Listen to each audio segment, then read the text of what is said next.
is professor André Dievenage. Môre Isak. Môre André, gaan dit goed daar by jou? Gaan goed hier in Potchefstroom, dit reën lekker hier, so dit gaan goed. Lekker, ek sien dit reën oor 'n groot deel van die land vandag. Selfs hier by ons is lekker bewolk, dit reën nou nog nie, maar ons het sulke sagte druppels wat in die afgelope paar dae permanent val. André, ons praat vanoggend so bietjie oor Suid-Afrika en Trump, en ek sit en wonder al van gister af, sê ek nou vir Dawie, oor die regte rede agter dit alles. Want dit kan, ek kan nie, as ek so diep in die nag dink hieroor, dan wil dit nie in my kop werk, dat Trump nou regtig dink ons is so spesiaal, dat hy nou vir ons uitgekies het nie. En nou wil ek vra, is daar nie, is daar nie 'n ander rede? Wat sou jy dink? Wel Isak, kom ons probeer op 'n ander hoek inspeel op die problematiek. Kom ons vra, hoe verklaar ons Donald Trump se optrede teenoor Suid-Afrika? En dan wil ek 2 tree teruggee. Ek wil begin deur die persoonlikheid te ontleed, want hier's 'n baie spesifieke persoonlikheid wat op spesifieke maniere reageer. En dan tweedens moet ons kyk na die belangegroepe rondom hom wat 'n impak het op sy besluite, en dan derdens moet ons kyk na, kom ons noem dit maar, die Afrikaner saak, plaasmoorde, marginalisering, diskriminasie, hoe jy dit ook al wil noem. Nou kom ons begin by die persoonlike. Donald Trump het 'n ongelooflike komplekse persoonlikheid. En die Engelse term hier is, it defies easy categorization. Jy kan hom nie maklik in 'n kategorie plaas nie. Hy's nie 'n gewone Amerikaanse president wat in die lyn van 'n Woodrow Wilson werk to make the world safe for democracy. Hy's baie duidelik op tafel dat hy veg vir Amerikaanse belange en wat hy sien as hul belang, make America great again. Dan is hy persoonlik baie sterk selfgedrewe, hy het baie sterk standpunte, en hy het 'n ongelooflike, dink ek, 'n stylprobleem, waarin daar baie sterk arrogansie na vore kom, waar hy, soos die Engelse sê, he speaks his mind. Dit irriteer die linkerkant van die spektrum geweldig. Verder word hy ook nie juis teenstand nie. En is interessant dat daar in sy persoon, hoewel verskillend ideologies, verskillend in stelsels, is daar ooreenkomste tussen Putin en Trump. Beide is in beheer van hulle situasies en hulle gee nie om groot pryse te betaal om beheer te behou nie. As ons kyk na Trump se eerste termyn, sy onthou sy omset van personeel. Hy het 2 of 3 ministers van buitelandse sake gehad. Hy het gereeld 'n persoon en 'n minister hier verander. Hierdie termyn is dit minder, maar daar is ook slagoffers. En een van die slagoffers is die bekende Elon Musk, wat hy verwyder het na bepaalde teenstand op sulke vlakke. En dan op 'n ander punt is daar ook 'n tipe van 'n valbuil oor sy kop, waaroor ons nie heeltemal duidelikheid het nie. En dit is die Epstein-konneksie en die omstredenheid rondom Epstein en wat alles gebeur het daar. En die beweringe natuurlik is dat Epstein is 'n Mossad agent. Nou goed, dis die persoon waarmee ons werk met sy eie kompleksiteite. Kom ons kyk wie is rondom hom, wat is die magsfaktore? In eerste plek het hy teen die verwagting in die verkiesing baie sterk gewen en het die demokrate baie sleg verloor en hulle verloor nog steeds. Hulle voel amper soos die Franse gevoel het oor die kwart eindstryd van die Wêreldbeker in 2023, hulle is nou nog kwaad daaroor en hulle veg steeds voort. Maar Trump het beheer op die Senaat, hy het beheer op die Huis van Verteenwoordigers. Dan sit Trump ook met 'n baie konservatief, populistiese groepering rondom hom, wat dikwels jou middelklas en laer middelklas mense is wat hom ondersteun. Hy het veral sterk magsbasisse na die suide toe van Amerika, die sogenaamde Yankee groeperinge, en ek dink dit is omtrent die groepering om hom. En dan moet ons Trump ook lees in terme van wat die toekomskundige Alvin Toffler sê as hy argumenteer in tye van verandering tree daar strange fauna en flora as leierskap na vore. Jy kan maar kyk wat in Noord-Korea aan die gang is. Putin is ook 'n fenomeen in eie reg en daar is talle ander leiers ook in 'n Europese konteks. Wat vreemd is, Johnson as die vorige Britse eerste minister, die konservatiewe groepe in Frankryk, sowel as Nederland en so meer. So dis 'n ander tipe leier wat jy kry in 'n ander tydperk. Nou die Suid-Afrikaanse konteks, en dit is belangrik. So deur hierdie twee lense moet jy kyk na die Suid-Afrikaanse konteks, en duidelik het Trump 'n oor, en hy daai oor gekry vir die Afrikaner via mense soos Elon Musk, soos Gary Player, en ook ander besigheidslui, wat gewoon gesê het, wat hier gebeur is onaanvaarbaar. Dan tweedens het die Suid-Afrikaanse regering Trump totaal verkeerd opgesom en verkeerd hanteer.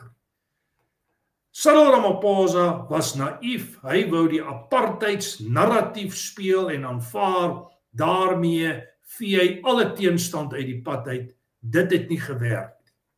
En daar moet mens ook sê, het die inisiatief van Solidariteit en AfriForum om internasionaal bande te bou, het bepaalde suksesse gelewer.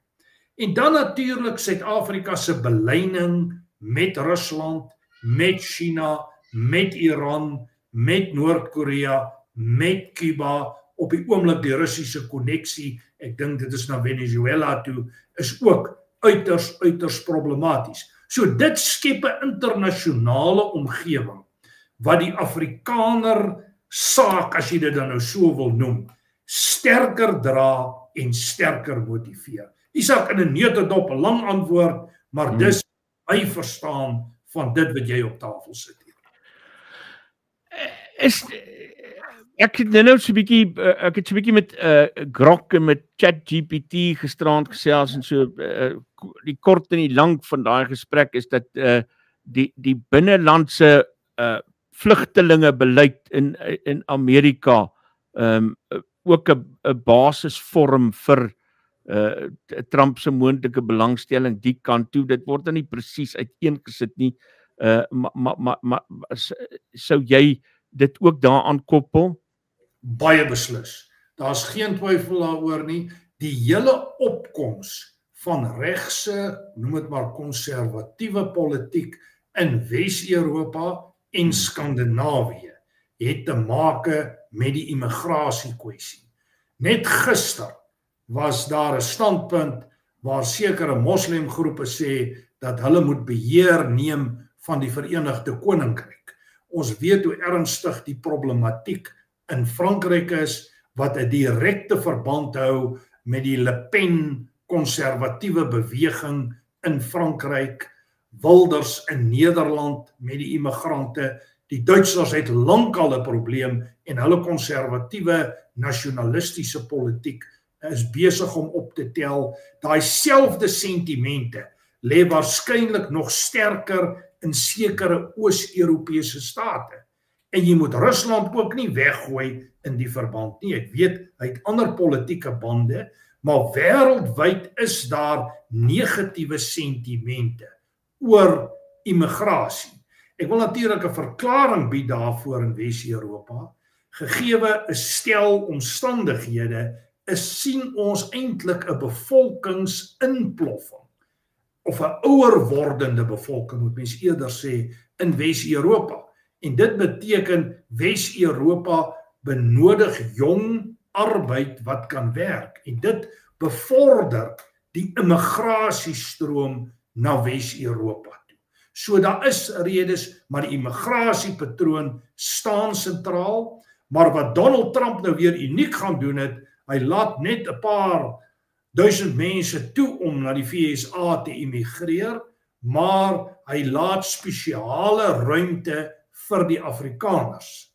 En dit het natuurlik ons 40+ vriende dwars in die krop gesteek in alle opsigte en gelei tot 'n debat op die oomblik wat met groot venyn op vlakke gevoer word. Maar dit is Donald Trump, dit is wie hy is, en ek dink nie 'n mens sal dit maklik verander nie. Dit maak hom natuurlik 'n baie onvoorspelbare leier. En ek wil miskien hierdie aspek 'n bietjie toelig. Hy's 'n transaksionele leier. Hy sal inhardloop in 'n situasie en hom posisioneer in die ekstreem en dan met sterk standpunte kom. En as jy jou te veel aan die persoon steur, maak jy 'n fout, soos Suid-Afrika.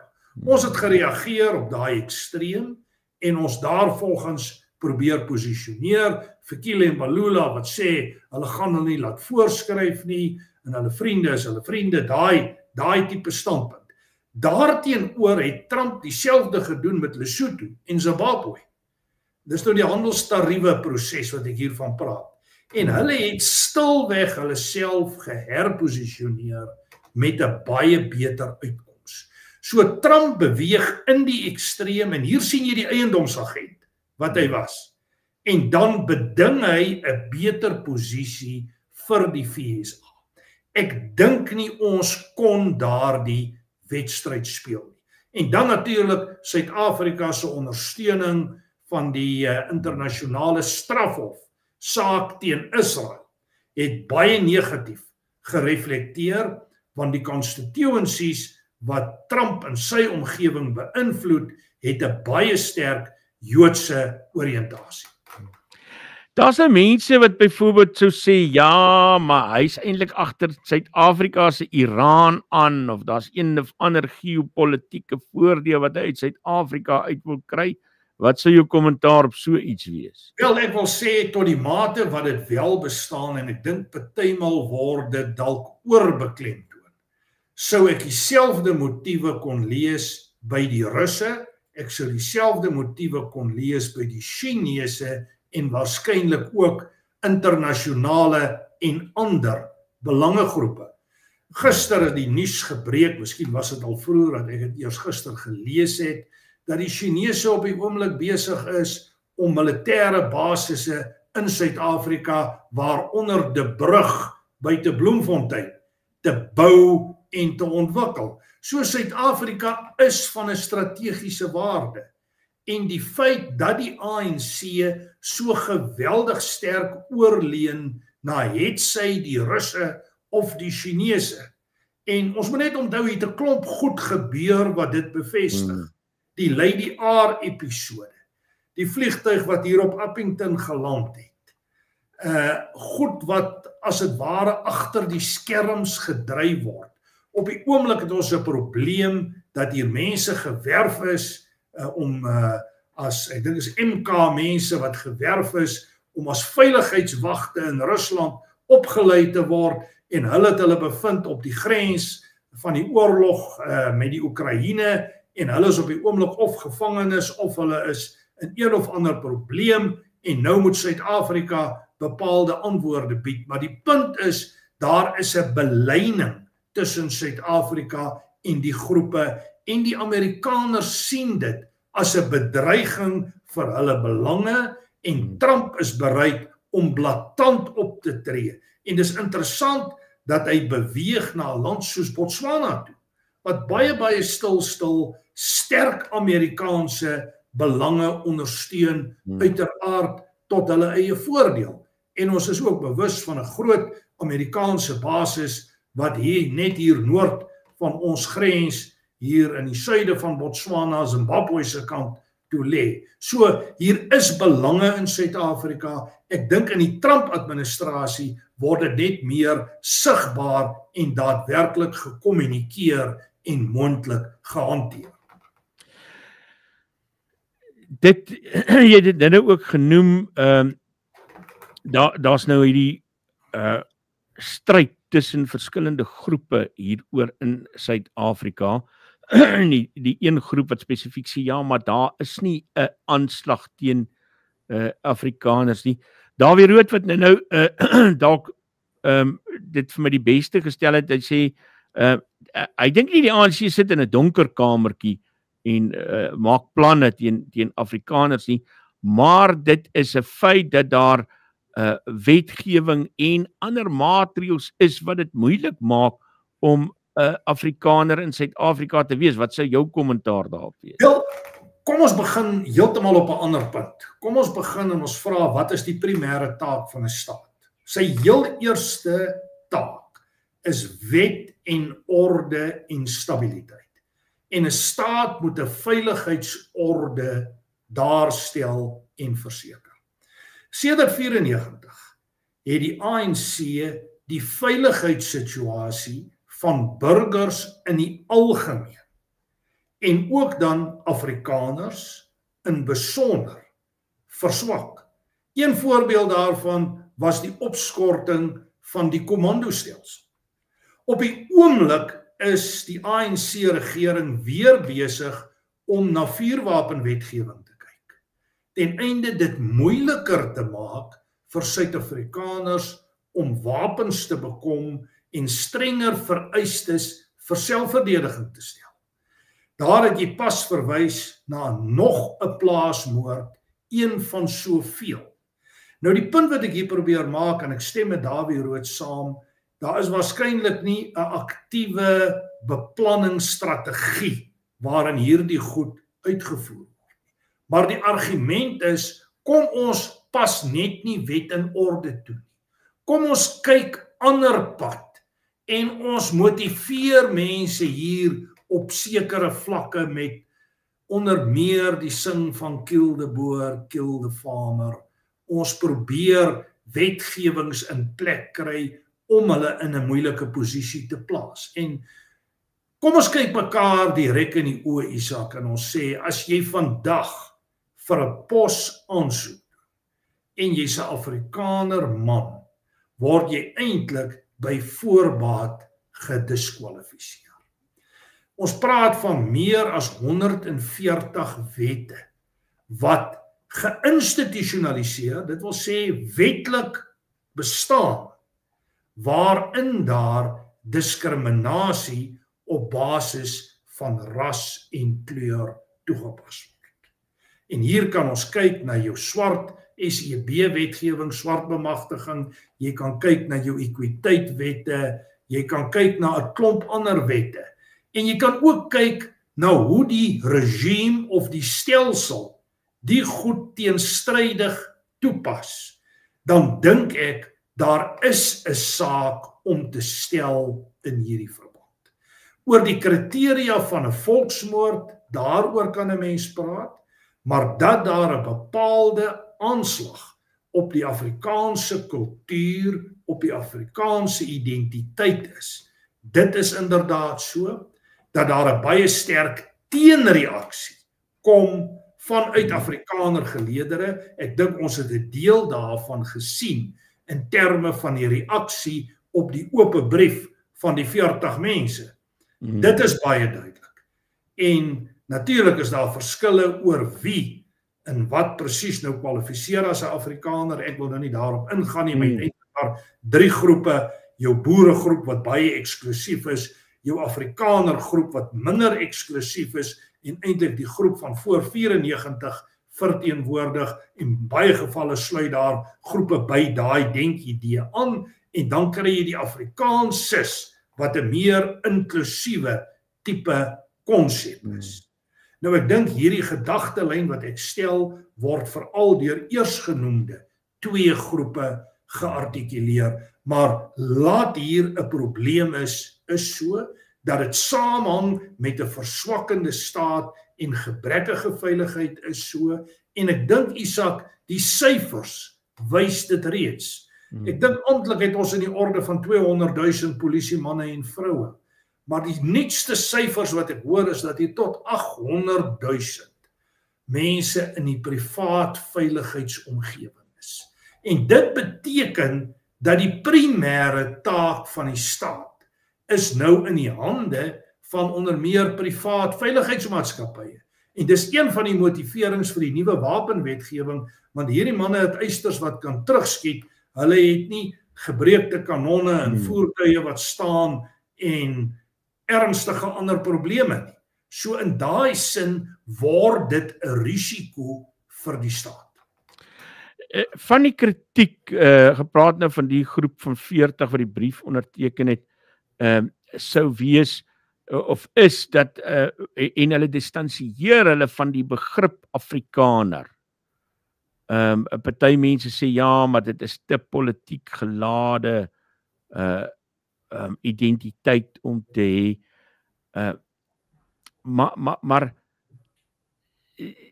dit kan tog nie billik wees nie. Ek bedoel, jy mag trots Zulu wees, jy mag trots Xhosa wees, jy mag trots Venda wees, maar nie trots Afrikaner nie.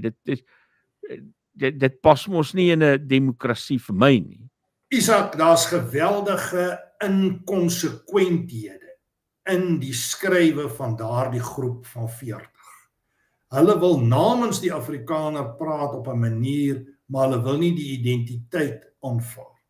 Nou, ek wil begin deur my eie posisie hier uit te klaar en daarvandaan verder te praat.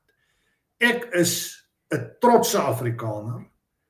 Ek erken dat die Afrikaners soos enige groep bepaalde foute gemaak het, maar ek het die reg om te behoort en ek wil behoort tot die Afrikaner groep. En ek wil graag sien dat die Afrikaanse taal en kultuur uitgebou word, nie noodwendig ten koste van ander nie, maar ter wille van my eie groep. En ek is nie bereid om op daardie punt toegewings te maak nie. As die groep van 40 voel, hulle wil nie deel daarvan wees nie, hulle het 'n ander identiteit, hulle het 'n ander verwysing, hulle dink meer in terme van definieer hulle eie identiteit op 'n woke manier of wat se ander manier, dan wil ek sê, so let it be. Die kort en die lank is, ek weet waar ek staan en ek weet hoe ek oor die saak voel en kyk. En ek dink, ons moet aanvaar, daar moet ook 'n plek vir die Afrikaner onder die son in Suid-Afrika wees. En belangriker, Suid-Afrika het die Afrikaner nodig om hierdie land te heropbou, om hierdie land weer reg te maak, Isak.